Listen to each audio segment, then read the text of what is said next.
అదేవిధంగా 17 పార్లమెంట్లకు సంబంధించి ప్రతి ఒక్క పార్లమెంటుకి ఒక ముఖ్యమైన నాయకుడిని లేదా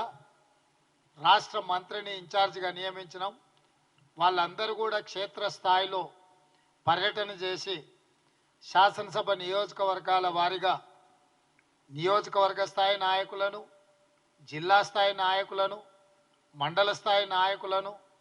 గ్రామ స్థాయి నాయకులను,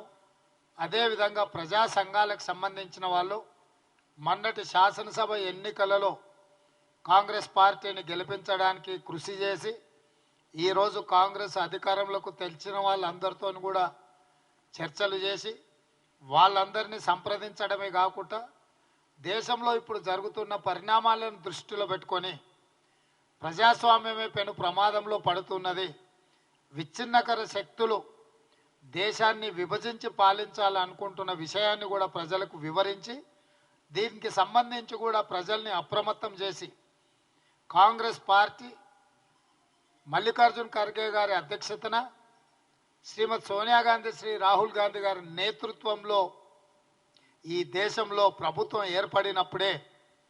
ప్రజలకు రక్షణ ఇవ్వడం జరుగుతుంది,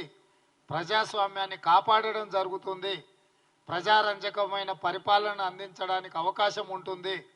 ముఖ్యంగా తెలంగాణ రాష్ట్ర పునర్విభజన సందర్భంగా ఆనాటి యూపీఏ ప్రభుత్వం ఇచ్చిన హామీలను